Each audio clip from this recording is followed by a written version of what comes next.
Lavanya's life style ఈరోజు మీకు నేను ఎంతో టేస్టీగా ముక్కల పులుసు ఎలా తయారు చేసుకోవాలో మీకు నేను చూపిస్తున్నానండి.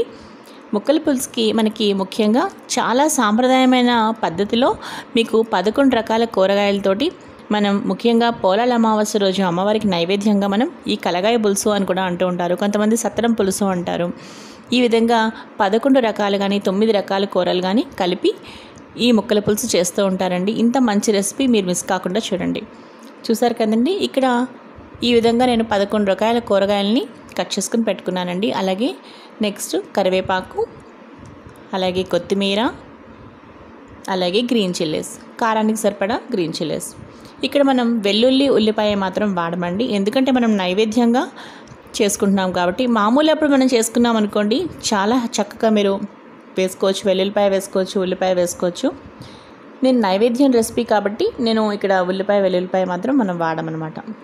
అలాగే కొత్తిమీర కూడా ఫైన్ చాప్ చేసుకున్నానండి. చూసారు కదా, టమాటో ముక్కలు, గ్రీన్ చిల్లీస్ అన్నీ కూడా కట్ చేసుకుని ఒక ప్లేట్లో పెట్టుకున్నాను.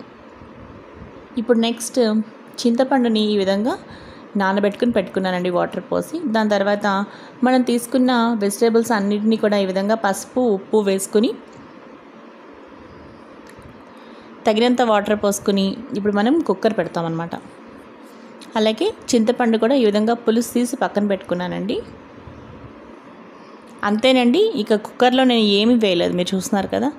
జస్ట్ వెజిటేబుల్స్ వేసాను, అలాగే కొంచెం హల్దీ పౌడర్, కొంచెం సాల్ట్ వేసి విజిల్ పెట్టేశాను. నెక్స్ట్ ఇంకో ప్యాన్లో పోపు కోసం ఈ విధంగా నేను నెయ్యి వేసుకున్నానండి. కొంచెం జీలకర్ర ఎండుమిరపకాయలు వేసి పోపు పెట్టుకున్నాను.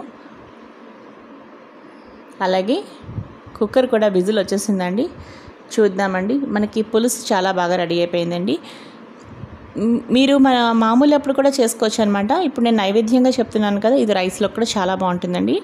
మీరు తప్పకుండా ట్రై చేయండి. అలాగే పోపు మొత్తం వేసేసుకుంటాం. అలాగే నేను ఇక్కడ పంచదార వేసుకుంటున్నానండి, మీరు కావాలంటే బెల్లం కూడా వేసుకోవచ్చు. ఇప్పుడు మనం చింతపండు పులుసుని కూడా వేస్తాం కదా, పోపు కూడా వేసేసాము. శుభ్రంగా కలుపుకున్న తర్వాత ఇప్పుడు మనకి పులుసు చిక్కదనం కోసం ఇక్కడ శనగపిండి అయినా వేసుకోవచ్చు. కొంచెం శనగపిండిని కానీ, బియ్యపిండి కానీ, లేదంటే కార్న్ఫ్లోర్ని కానీ ఒక 2 టేబుల్ స్పూన్ వాటర్లో కొంచెం మిక్స్ చేసి దాన్ని కొంచెం మనం అలా వేసుకుంటే, సిమ్లో పెట్టుకుని కొంచెం అలా కలుపుకుంటే పిండి ఇందులో పులుసు చిక్కగా ఉంటుంది. మరీ నీళ్ళలా కాకుండా, మరీ గట్టిగా కాకుండా లైట్గా వేయండి. సో నేను కూడా ఈ విధంగా పొడి కొంచెం కలుపుకున్నానండి. నేను అయిపోయింది ఫ్రెండ్స్, చూసారు కదా, చక్కగా ఉడికిపోతుంది అనమాట. ఇది చాలా బాగుంటుందండి ముక్కల పులుసు. ముఖ్యంగా పోలాల అమావాస్య రోజు అమ్మవారికి నైవేద్యంగా ఈ కలగాయ పులుసు అని పేరు చెప్తూ నైవేద్యం పెడుతూ ఉంటారనమాట. మీరు మామూలు అప్పుడు కూడా చేసుకోవచ్చు అండి. అప్పుడు ఉల్లిపాయ వెల్లుల్లిపాయలు మీకు కావాలంటే అవన్నీ కూడా వేసుకోవచ్చు.